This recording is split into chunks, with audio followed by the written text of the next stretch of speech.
你还在被 AI 绘图工具坑钱，因为限制问题被搞得崩溃，浮水印、低画质、收费昂贵，还得绑定账号。这些问题今天全部解决。今天将带你解锁完全免费的 AI 绘图神器 Raphael AI， 无浮水印、无限制、不需注册，甚至每小时可生成200张高清图。我们将实测这款工具的核心功能，看它到底是不是如传说中那么强大。还在被坑的你，点好订阅、收藏赞，赶紧跟我一起上车。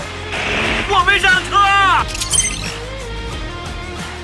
乍看之下 ，Raphael AI 似乎只是众多 AI 图片生成工具中的一款，但它直接打出免费、无限、免登入的旗号，这究竟是黑科技还是另有隐情？我们马上来验证。看到第一排我就绷不住了，不是说好的免费吗？这个定价按钮是什么鬼啊？抱着怀疑的态度，我点击去看了看，发现他给出的解释是：订阅我速度会更快，订阅我你就没有广告，订阅我你就没水印。好家伙，就算是把友商那一套玩得明明白白，友商是傻。这里有个说明，使用英文输入提示词以获得最佳效果。我靠！我就用中文写了一个简单的提示词，看看会怎么样。可以看到，基于 Flux 模型生成出来的图片还是稳如老狗。可就在我不小心滑动了一下鼠标的时候，我刚才生成的图呢？我翻遍了网站所有能点的地方，也没有找到类似个人存储空间的地方。重来。可以看到，它一次生成了4种不同风格的图片。点开放大，我发现清晰度一般般。嗨，还不是因为没有充值。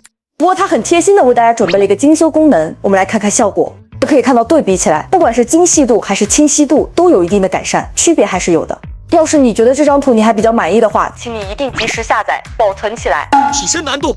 现在我给它一个复杂的提示词，然后所有设定都默认的情况下，看看会生成什么样的结果。可以看到这4张图片显然和我所提供的提示词还存在一定差距的，也只有第4张图相对比较接近一点。这让我不禁想起，使用英文输入提示词以获得最佳效果。说干就干，同样的提示词我把它翻译成英文粘贴上去，所有设定也是一样。点击生成，前2张还是挺接近的，第3张就差点意思了。不对，是意思都改变了。还有一张没生成出来，我们等等看。如果同一个提示词我们多生成几次，看看有没有能达到我们预期效果的。哦，看我看到了什么，宝子们！通过3次的抽卡，终于得到了一个比较符合提示词的图片了，而且色调、细节、构图都相当灵活。深度测试，我们写上一个提示词，在下方参数这里选择一个竖屏的比例，风格选择一个电影风格，再选一个冷色调，最后选择一下光线和构图。OK， 点击生成。咦，你别说，你还真别说，经过一番调教以后，出来的效果还是挺不错的，基本都在点子上了。我把提示词给大家翻译过来，大家自己看看效果如何。就还好。如果你对这效果还是不满意，你可以用它的图片参考功能。我们现在上传一张参考图 ，Raphael AI 会根据这张图的风格来生成新图片。你可以在图片下方用滑块调整参考图的影响强度，它默认是20%点。不管了，我先拉到100，然后再写上提示词，在下方选择一个和参考图相同的图片比例，然后点击生成。不出意外，这个美女将在20秒后被鲨鱼咬4次。果然不出我所料，完美。这谁都能知道好吗？我也分别将参考比例设置为50%、20%以及10%。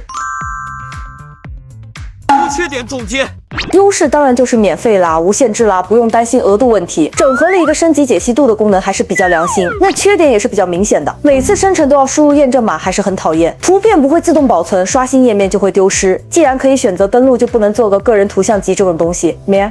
总之，作为一个无限制使用的 AI 生图工具来用，还是挺赚的，速度也过得去。小伙伴如果不介意那些缺点的话，就赶快去尝试一下吧。好啦，记得订阅我的频道，我会持续带来最新最实用的 AI 工具评测。按赞这支影片，并留言告诉我们你最想测试的 AI 工具。我们下支影片见喽，拜拜。